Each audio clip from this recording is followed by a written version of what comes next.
Hello, welcome to news analysis. ఈరోజు మనం AP పేపర్లతో news analysis start చేద్దాం. సాక్షి పేపర్ మొదటగా చూద్దాం. సాక్షి పేపర్లో ప్రధాన హెడ్డింగ్ ఐటమ్స్ చూద్దాం. సామాజిక సారథి అంబేద్కర్ ఆశయ సాధన బాటలో సీఎం వైఎస్ జగన్. రాష్ట్రంలో 56 నెలలుగా సామాజిక విప్లవ చైతన్యం. కేబినెట్ నుంచి స్థానిక సంస్థల దాకా ఎస్సీ, ఎస్టీ, బీసీ, మైనారిటీ, మహిళలకే నామినేటెడ్ పదవులు. పనుల్లో 50% ఆ వర్గాలకే రిజర్వేషన్. చట్టం చేసి మరీ అవకాశాలు కల్పించడం దేశంలో ఇదే ప్రథమం. సంక్షేమ పథకాల ద్వారా డీబీటీతో పేదల ఖాతాలకు 2.46 లక్షల కోట్లు. ఇందులో 75% నిధులు ఎస్సీ, ఎస్టీ, బీసీ, మైనారిటీల ఖాతాల్లోకి. నగదు బదిలీయేతర పథకాల ద్వారా పేదలకు మరో 1.67 లక్షల కోట్లు. స్వతంత్రం నాటి నుంచి ఇప్పటిదాకా రాష్ట్రంలో 4 లక్షల ప్రభుత్వ ఉద్యోగాలు. ఇందులో 2,07,000 ఉద్యోగాలు గత 56 నెలల్లోనే ఇచ్చినవే. అందులోనే 80% ఉద్యోగాలు ఎస్సీ, ఎస్టీ, బీసీ, మైనారిటీలకే. విద్య, ఆర్థిక, రాజకీయ సాధికారతతో రాణిస్తున్న బడుగులు, మహిళలు. సామాజిక న్యాయంలో సీఎం జగన్ దేశానికే ఆదర్శమంటున్న సామాజికవేత్తలు. సామాజిక న్యాయ మహాశిల్పం నేడు జాతికి అంకితం. అంబేద్కర్ స్మృతివనం పనులు పూర్తి. సీఎం వైఎస్ జగన్ చేతుల మీదుగా నేడు ఆవిష్కరణ అన్నట్లు ఒక వార్తను ప్రధానంగా సామాజిక సారథి అంబేద్కర్ ఆశయ సాధన బాటలో సీఎం వైఎస్ జగన్మోహన్ రెడ్డి అన్నట్లు సాక్షి పేపర్ బ్యానర్ ఐటమ్గా వేసింది. ఎందుకంటే ఈరోజు విజయవాడలో అంబేద్కర్ విగ్రహాన్ని ఆవిష్కరిస్తున్నారు. మన తెలంగాణలో ఇక్కడ ఏదైతే 150 అడుగులతోని అంబేద్కర్ విగ్రహం ఆవిష్కరిస్తే అక్కడ 206 అడుగులతోని కాంస్య విగ్రహాన్ని, అంబేద్కర్కి సంబంధించిన కాంస్య విగ్రహాన్ని ఆవిష్కరించబోతున్నట్లు ఈరోజు ప్రధానంగా అన్ని పేపర్స్లో యాడ్ కూడా వచ్చింది. ఇది అంబేద్కర్ విగ్రహానికి సంబంధించి 200 భారతరత్న డాక్టర్ బిఆర్ అంబేద్కర్ గారి 206 అడుగుల కాంస్య విగ్రహావిష్కరణ. 206 అడుగులు ఉంది ఇది. దీనికి సంబంధించి ప్రధానంగా సాక్షి పేపర్లో బ్యానర్ ఐటమ్గా ఇచ్చారు.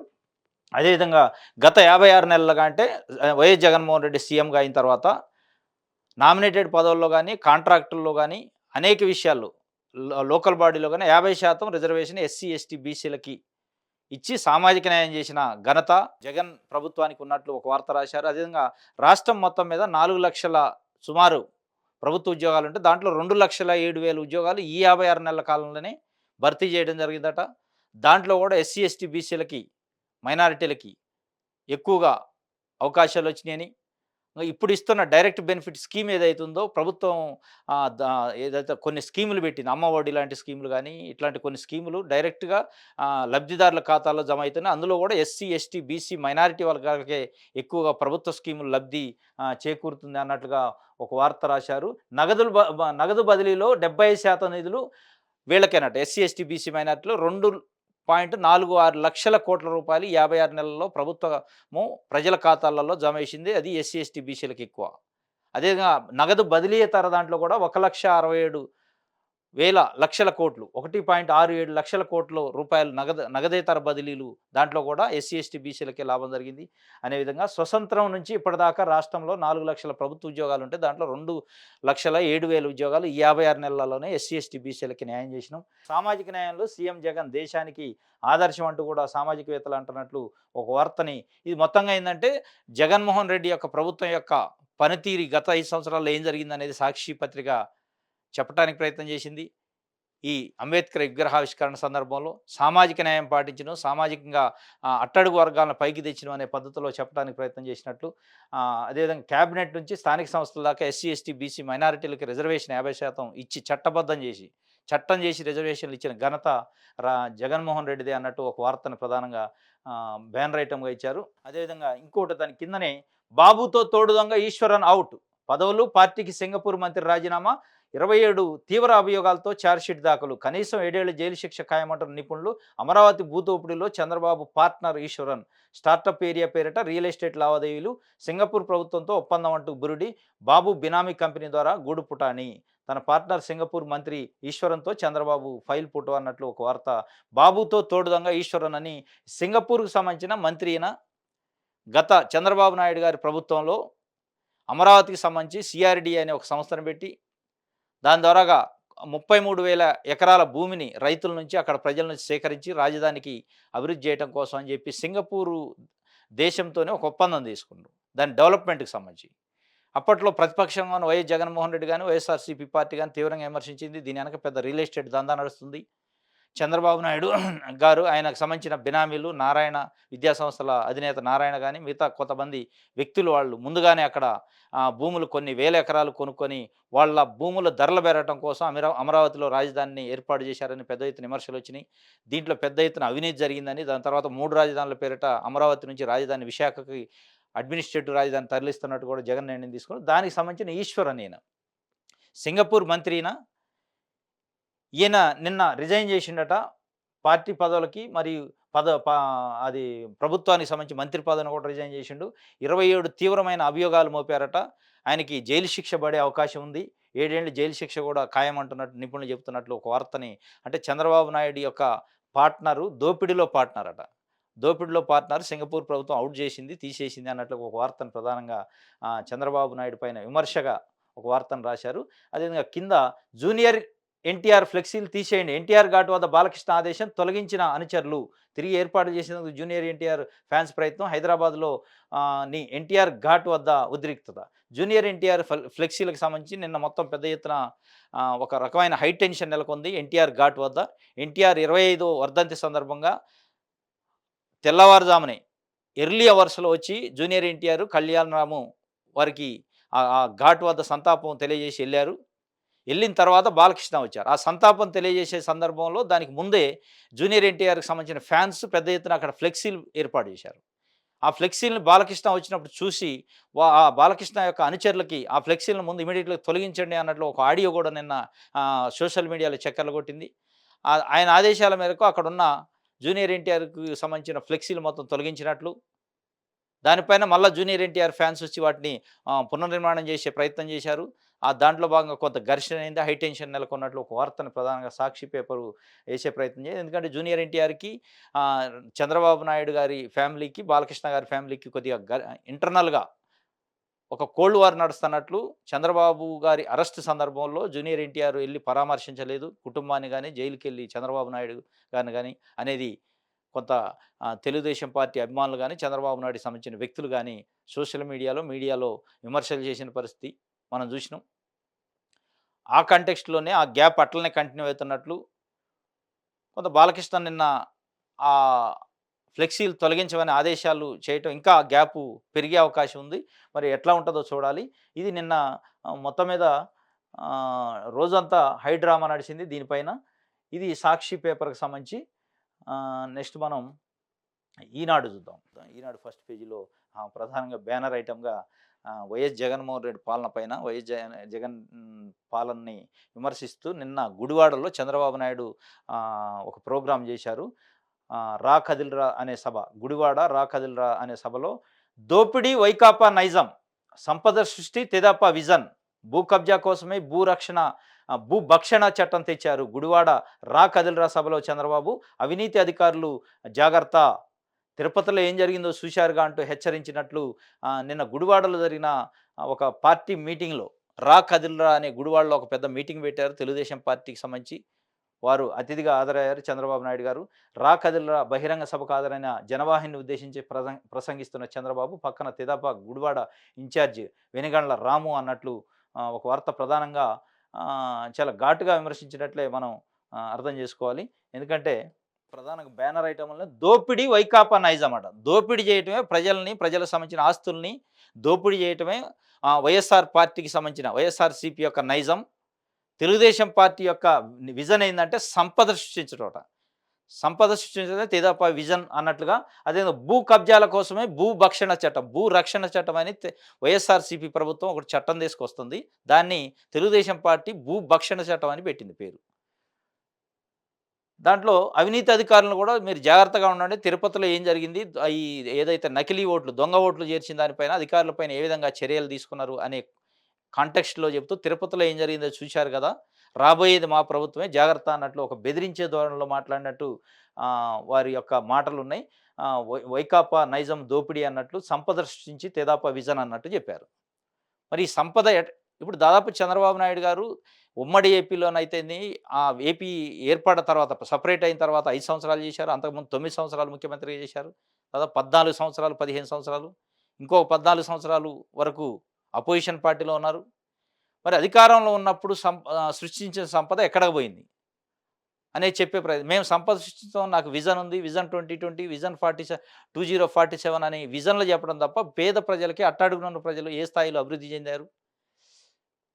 మరి ఆ సృష్టించిన సంపద, మీ విజన్‌తోని సృష్టించిన సంపద ఏ ప్రజలకి చెందింది?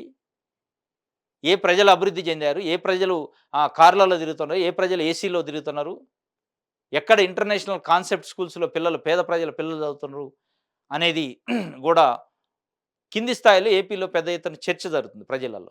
ఎందుకంటే పదే పదే విజన్ ఉన్న లీడరు, అనుభవం ఉన్న లీడరు, సంపద సృష్టించే పార్టీ, ప్రజల కోసమే పుట్టింది, నిజాయితీ గల పార్టీ, అవినీతి లేని పార్టీ, యువతల పార్టీలని అవినీతి, అక్రమాలు, దోపిడీదారులు అనే ముద్ర ఏస్తున్నప్పుడు, మీరు సృష్టించిన సంపద గాని, మీ నిజాయితీ వల్ల గాని, మీ అవినీతి లేని పాలన వల్ల గాని ఏ ప్రజలకి ఒరిగింది?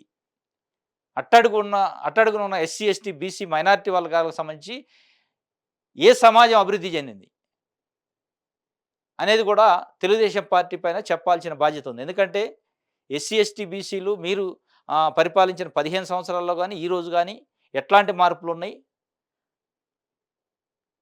వారి యొక్క జీవన విధానంలో గాని, వారి యొక్క ఆర్థిక స్తోమతలో గాని ఎట్లాంటి మార్పులు అన్ని రాజకీయ పార్టీల నాయకులు వీళ్ళైనా, వాళ్ళైనా మాటలు చెప్పడానికే తప్ప, ఆర్థికంగా గాని, సామాజికంగా గాని వాళ్ళని లిఫ్ట్ అప్ చేసే పరిస్థితే లేదు. ఎలక్షన్‌లు వచ్చినప్పుడు మేము విజన్ ఉన్నోళ్ళం, మేము నిజాయితీ పరులని, మేము అవినీతి లేని పాలన చేస్తా ఉంటారు తప్ప, ఇది మీరు దోపిడీ వైకాపా నడిదామని సంపద సృష్టించేయటమే తెదేపా విజనరా? ఆ సంపద ఎవరికి ఏ సంపద సృష్టిస్తారు? కాంట్రాక్టర్‌లకి సంపద, మీ చుట్టూ ఉన్న బినామీలు, అనుచరులకి సంపద సృష్టిస్తారా? ప్రజలకే? అనేది కూడా చెప్పాల్సిన అవసరం ఉంది అని ప్రజల్లో చర్చ నడుస్తుంది. అదేవిధంగా నక్క ఎక్కడ? నాగలోకం ఎక్కడ? అంబేద్కర్ విగ్రహాన్ని తాకే అర్హత మీకెక్కడిది? అని జగన్‌ని ప్రశ్నిస్తున్నట్టు ఒక వార్త. అసలు ఈ పేపర్‌లో వార్త ఏసేదానికి గూడా మరి అర్థం ఈడ క్వెషన్ ఏసినట్టు ఇక్కడ 206 అడుగులు కాంస్య విగ్రహాన్ని అంబేద్కర్‌కి సంబంధించి వాళ్ళు ఎంతో ప్రతిష్టాత్మకంగా ప్రజలు ఆశయాల మేరకు, అక్కడున్న దళిత బహుజనుల ఆశయాల మేరకు అంబేద్కర్ విగ్రహానికి 200 అడుగులతోని ప్రభుత్వం ఏర్పాటు చేస్తుంది. దానికి సంబంధించిన ప్రోగ్రామ్ ఇయ్యాలుంది. అసలు మీకు తాకే అర్హత లేదంటే ప్రభుత్వంలో ముఖ్యమంత్రి ఆయన. ముఖ్యమంత్రి ఏర్పాటు చేస్తాడు. ఏర్పాటు చేసిన దాంట్లో తాకే అర్హత లేనట్టు క్వెషన్ మార్క్ ఏశారు తప్ప దానికి సంబంధించిన డీటెయిల్స్ ఎక్కడ ప్రధాన పత్రికల్లో మెయిన్ ఎడిషన్‌లో రాకుండా క్వెషన్ ఏసినట్టు ఏశారు. నక్క ఎక్కడ? నాగలోకం ఎక్కడ? అంబేద్కర్ విగ్రహాన్ని తాకే అర్హత మీకెక్కడిది? అన్నట్లు ఒక వార్తని ఏసి దీనికి కంటిన్యూషన్ 5వ పేజీలో ఉందట. చూద్దాం 5వ పేజీలో ఏముందో. దార్శనికుడి దివ్యాస్త్ర స్మృతికి దారుణ అవమానమట. అవమానం ఇది. అబ్బో! ఏందంటే ప్రజాస్వామ్యాన్ని ప్రేమించిన మహానుభావుడు అంబేద్కర్. ఆయన అందించిన రాజ్యాంగాన్ని చెత్తబుట్టలో పడేసిన నిరంకుశ పాలకుడు వైఎస్ జగన్మోహన్ రెడ్డి. అంబేద్కర్‌ది స్వేచ్ఛా ప్రియత్వం, జగన్‌ది పోతపోసిన పెత్తందారి వ్యక్తిత్వం. ఏరు దాటాక తెప్ప తగలేసే రకం. అంబేద్కర్ పేరెత్తే అర్హత అయినా లేని మకిలి మనస్తత్వం. భారత రాజ్యాంగ నిర్మాత విగ్రహాన్ని జగన్ ఆవిష్కరించడం ఆ దార్శకుని దివ్య స్మృతికి దారుణ అవమానం అన్నట్లు ఒక ఒక 10 క్వెషన్‌ల దాకా 10 అంశాలని ఈడ పేర్కొంటూ రాశారు. ఎక్కడ గూడా అసలు ఈ విగ్రహం ఎన్ని అడుగులు? ఈ విగ్రహం యొక్క ఉద్దేశ్యం ఏంది? ఏది చెప్పకుండా మొత్తం ఈ విగ్రహం ఆయన తాకటానికి అర్హత లేదు జగన్మోహన్ రెడ్డి అనే అర్థం వచ్చేలాగా ఒక ఇది రాశారు మొత్తం వార్తని. అంటే నెగెటివ్ కోణంలో రాసిన వార్త ఇది. దీనికి సంబంధించి అంబేద్కర్ విగ్రహాన్ని తాకే అర్హత మీకెక్కడిది అని జగన్‌కి క్వెషన్ ఏస్తూ నక్క ఎక్కడ? నాగలోకం ఎక్కడ? అని చెప్పి అంబేద్కర్ ఓవర్‌సీస్ విద్యానిధి పథకంలో ఆ మహోన్నతుడి పేరును తీసిపారేసి మీ పేరు పెట్టుకున్నంత దుస్సాహసానికి పాల్పడి ఇప్పుడు తగుదునమ్మా అంటూ విగ్రహావిష్కరణ చేస్తారా? జగన్ సిగ్గు సిగ్గు. అంటే ఇది వాస్తవంగా నాకు ఏమనిపిస్తుందంటే ఈ పేపరు అంటే ఇది చూస్తే ఒక పాంప్లెట్ లెక్కుంది. వార్తాపత్రిక లెక్క పత్రికలో వార్త రాసినట్టు లేదది. ఒక పాంప్లెట్ రాసినట్టు సిగ్గు సిగ్గు, ఆయన తాకటం, ఆ విగ్రహావిష్కరణ చేయటం, జగన్‌కి సిగ్గు సిగ్గు అనే విధంగా ఒక పాంప్లెట్ రాస్తారు గదా! అంటే అపోజిషన్ పార్టీలో కొన్ని పడన పార్టీలు రాసే పాంప్లెట్ లెక్కనే ఉంది గానీ, ఒక పత్రిక రాసినట్టు లేదిది. ఒక పత్రికలో ఒక వార్త రాసినట్లు, ఒక వార్త విమర్శ రూపంలో రాసినట్లు, లేదంటే ఏదైనా రాజకీయ పార్టీ ప్రెస్ మీట్ పెడితే విమర్శిస్తే రాసినట్టు లేదిది.